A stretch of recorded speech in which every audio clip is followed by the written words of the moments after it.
महाभारत में कई घटना, संबंध और ज्ञान विज्ञान के रहस्य छिपे हैं। महाभारत सिर्फ योद्धाओं की गाथाओं तक सीमित नहीं है। महाभारत से जुड़े श्राप, वचन और आशीर्वाद में रहस्य छिपे हैं, जो आज हम आपको 5 कहानियों के साथ बताएंगे।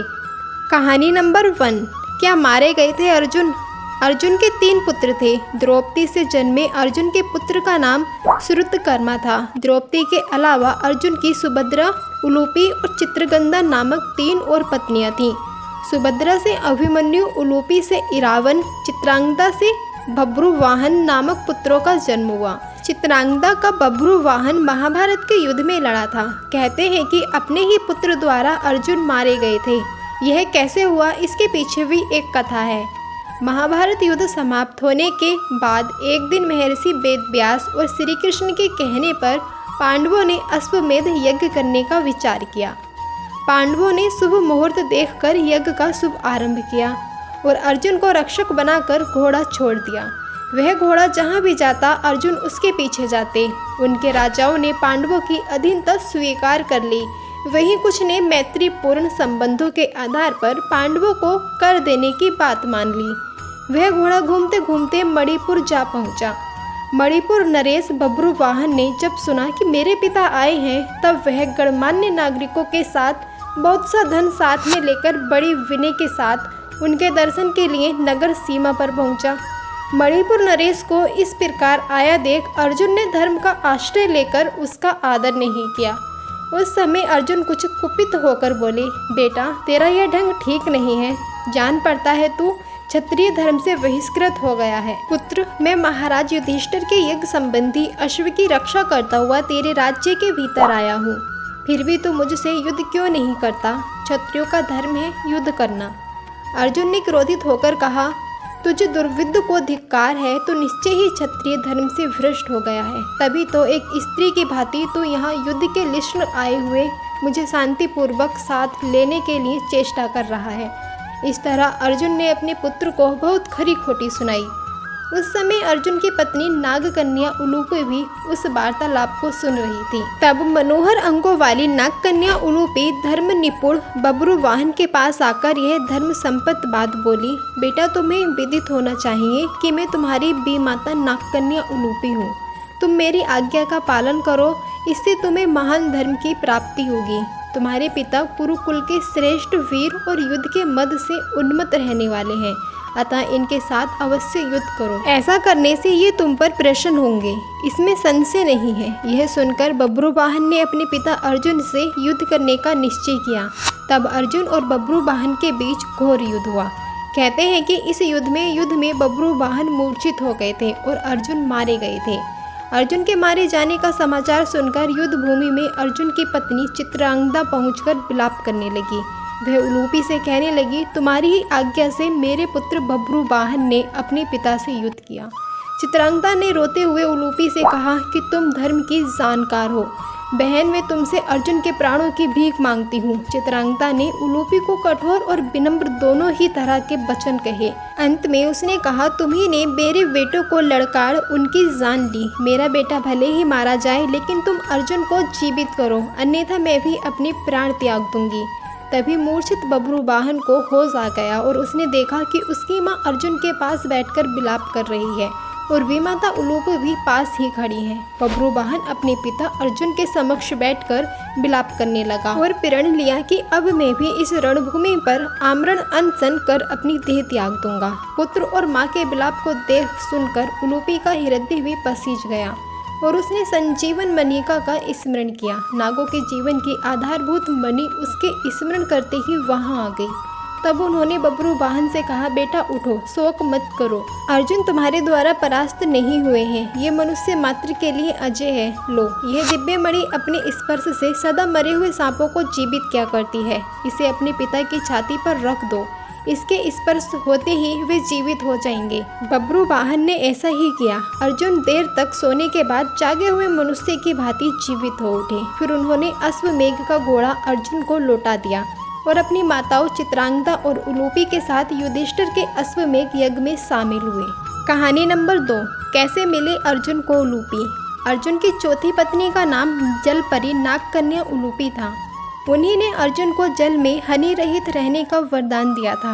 महाभारत युद्ध में अपने गुरु भीष्म पिता को मारने के बाद ब्रह्मपुत्र से शापित होने के बाद उलूपी ने ही अर्जुन को शाप मुक्त भी किया था और अपने सौतेले पुत्र बब्रुवाहन के हाथों मारे जाने पर उलूपी ने ही अर्जुन को पुनर्जीवित भी कर दिया था। विष्णु पुराण के अनुसार अर्जुन से उलूपी ने इरावन नामक पुत्र को जन्म दिया। इसी इरावन को भारत के सभी हिजड़े अपना देवता मानते थे। उलूपी अर्जुन के सदैव स्वागरोहण के समय तक उनके साथ थी। माना जाता है कि द्रौपदी जो पांचों पांडवों की पत्नी थी, एक साल के समय अंतराल के लिए हर पांडव के साथ रहती थी। उस समय किसी दूसरे पांडव को द्रौपदी के आवास में घुसने की अनुमति नहीं थी। इस नियम को तोड़ने वाले को 1 साल तक देश से बाहर रहने का दंड था। अर्जुन और द्रौपदी की 1 वर्ष की अवधि अभी अभी समाप्त हुई थी और द्रौपदी युधिष्ठिर के साथ का 1 वर्ष का समय शुरू हुआ था। अर्जुन भूलवश द्रौपदी के आवास पर ही अपना तीर धनुष भूल आए, पर किसी दुष्ट से ब्राह्मण के पशुओं की रक्षा के लिए उन्हें उसी समय इसकी जरूरत पड़ी। अतः क्षत्रिय धर्म का पालन करने के लिए तीर धनुष लेने के लिए नियम तोड़ते हुए वह द्रौपदी के निवास में घुस गए। बाद में इसके दंड स्वरूप वे 1 साल के लिए राज्य से बाहर चले गए। इसी दौरान अर्जुन की मुलाकात उलूपी से हुई और वह अर्जुन पर मोहित हो गई। दोनों ने विवाह किया और 1 वर्ष तक साथ रहने के बाद अर्जुन पुनः अपने राज्य लौट आए। कहानी नंबर 3, क्यों जीवित है अश्वत्थामा। महाभारत के युद्ध में अश्वत्थामा ने ब्रह्मास्त्र छोड़ दिया था, जिसके चलते लाखों लोग मारे गए थे। अश्वत्थामा के इस कृत्य से कृष्ण क्रोधित हो गए थे और उन्होंने अश्वत्थामा को श्राप दिया कि तू इतने वधों का पाप ढोता हुआ 3000 वर्ष तक निर्जन स्थानों में भटकेगा। तेरे शरीर में सदैव रक्त की दुर्गंध निःसृत होती रहेगी। तू अनेक रोगों से पीड़ित रहेगा। व्यास ने श्री कृष्ण के वचनों का अनुमोदन किया। कहते हैं कि अश्वत्थामा इस शाप के बाद रेगिस्तानी इलाके में चला गया था और वहाँ रहने लगा था। कुछ लोग मानते हैं कि वह अरब चला गया था। उत्तर प्रदेश में प्रचलित मान्यता अनुसार अरब में उसने कृष्ण और पांडवों के धर्म को नष्ट करने की प्रतिज्ञा ली थी। हालांकि भारत में लोग दावा करते हैं कि अमुक जगहों पर अश्वत्थामा आता रहता है, लेकिन अब तक इसकी सच्चाई की पुष्टि नहीं हुई है। यदि हम यह माने कि उसको मात्र 3000 वर्षों तक जिंदा रहने का ही शाप था, तो फिर वे अब तक मर चुके होंगे, क्योंकि महाभारत युद्ध को हुए 3000 वर्ष कभी के हो चुके हैं। लेकिन यदि उनको कलिकाल के अंत तक भटकने का श्राप दिया होगा तो अभी तक भटक रहे होंगे। कहानी नंबर 4, गंगा और शांतनु क्या उम्र रही होगी दोनों के बीच। महाभारत आदि पर्व में उल्लेख है कि वैश्य पायनजी जनमेजय को कथा क्रम में बताते हैं कि इक्ष्वाकु वंश में महाविष नामक राजा थे। उन्होंने अश्वमेध और राजसूय यज्ञ करके स्वर्ग प्राप्त किया। एक दिन सभी देवता आदि ब्रह्मा जी की सेवा में उपस्थित हुए। वायु ने श्री गंगा जी के वस्त्र को उनके शरीर से खिसका दिया। तब सबों ने आंखें नीचे कर लीं, किंतु महाविष उन्हें देखते रहे। तब ब्रह्मा जी ने उनसे कहा कि तुम मृत्यु लोक जाओ।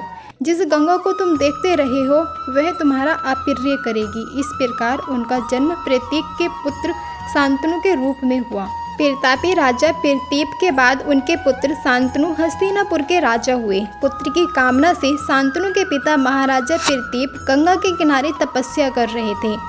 उनके तप, रूप और सौंदर्य पर मोहित होकर गंगा उनकी दाहिनी जगह पर आकर बैठ गई और कहने लगी, राजन, मैं आपसे विवाह करना चाहती हूँ। मैं जंगनु श्री की पुत्री गंगा हूँ। इस पर राजा प्रतीप ने कहा, गंगे, तुम मेरी दाहिनी जंगा पर बैठी हो, जबकि पत्नी को तो बामांगी होना चाहिए। दाहिनी जंगा को पुत्र का प्रतीक है, अतः मैं तुम्हें अपने पुत्र वधू के रूप में स्वीकार कर सकता हूँ। यह सुनकर गंगा वहाँ से चली गई। जब महाराज प्रतीप को पुत्र की प्राप्ति हुई तो उन्होंने उसका नाम शांतनु रखा और इसी शांतनु से गंगा का विवाह हुआ। गंगा से उन्हें 8 पुत्र मिले, जिसमें से 7 को गंगा नदी में बहा दिया गया और 8वें पुत्र को पाला पोसा। उनके 8वें पुत्र का नाम देवव्रत था। यह देवव्रत ही आगे चलकर भीष्म कहलाया। कहानी नंबर 5, महान योद्धा बर्बरिक और घटोत्कच। बर्बरिक महान पांडव भीम के पुत्र, घटोत्कच और नागकन्या अहिलवती के पुत्र थे। कहीं कहीं पर मुर दैत्य की पुत्री कामकंटकटा के उदर से भी उनके जन्म होने की बात कही गई है। बर्बरिक और घटोत्कच के बारे में कहा जाता है कि ये दोनों ही विशालकाय मानव थे। घटोत्कच ने कौरवों की सेना में कोहराम मचा दिया था। आखिरकार कर्ण ने उस अस्त्र का उपयोग किया जिसे वे अर्जुन पर चलाना चाहते थे और घटोत्कच मारा गया। महाभारत का युद्ध जब तय हो गया तो बर्बरिक ने भी युद्ध में सम्मिलित होने की इच्छा व्यक्त की और मां को हारे हुए पक्ष का साथ देने का वचन दिया। बर्बरिक अपने नीले रंग के घोड़े पर सवार होकर 3 बाण और धनुष के साथ कुरुक्षेत्र की रणभूमि की ओर अग्रसर हुए। बर्बरिक के लिए 3 बाण ही काफी थे, जिसके बल पर वे कौरव और पांडवों की पूरी सेना को समाप्त कर सकते थे। यह जानकर भगवान कृष्ण ने ब्राह्मण के वेश में उनके सामने उपस्थित होकर उनसे दान में छल पूर्वक उनका शीश मांग लिया। बर्बरिक ने कृष्ण से प्रार्थना की कि वे अंत तक युद्ध देखना चाहते हैं। तब कृष्ण ने उनकी यह बात स्वीकार कर ली। फाल्गुन मास की द्वादशी को उन्होंने अपने शीश का दान दिया। भगवान ने उस शीश को अमृत से सींचकर सबसे ऊंची जगह पर रख दिया ताकि वे महाभारत युद्ध देख सकें। उनका सिर युद्ध भूमि के समीप ही एक पहाड़ी पर रख दिया गया, जहां से बर्बरिक संपूर्ण युद्ध का जायजा ले सकते थे। दूसरी ओर घटोत्कच ने कौरवों की सेना में कोहराम मचा दिया था। वह इतना विशालकाय था कि एक रथ को लात मारकर कई मीटर पीछे धकेल देता था। वह अपने पैरों से ही कुछ सैनिकों को कुचलकर मार देता था। कहते हैं कि इसी तरह के विशालकाय मानव एक समय ब्रह्मा जी ने राक्षसों के उत्पात को शांत करने के लिए बनाए थे। बाद में वे ही मानव राक्षस प्रवृत्ति के बन बैठे। तब भगवान शंकर ने उन सभी को नष्ट कर दिया। दोस्तों, वीडियो में दी गई जानकारी अच्छी लगी है तो वीडियो को एक लाइक करके चैनल को सब्सक्राइब कर लो और साथ ही बेल आइकन बटन दबा दें ताकि आने वाली वीडियो सबसे पहले आप तक पहुंच जाए। धन्यवाद। नमस्कार। जय श्री कृष्ण।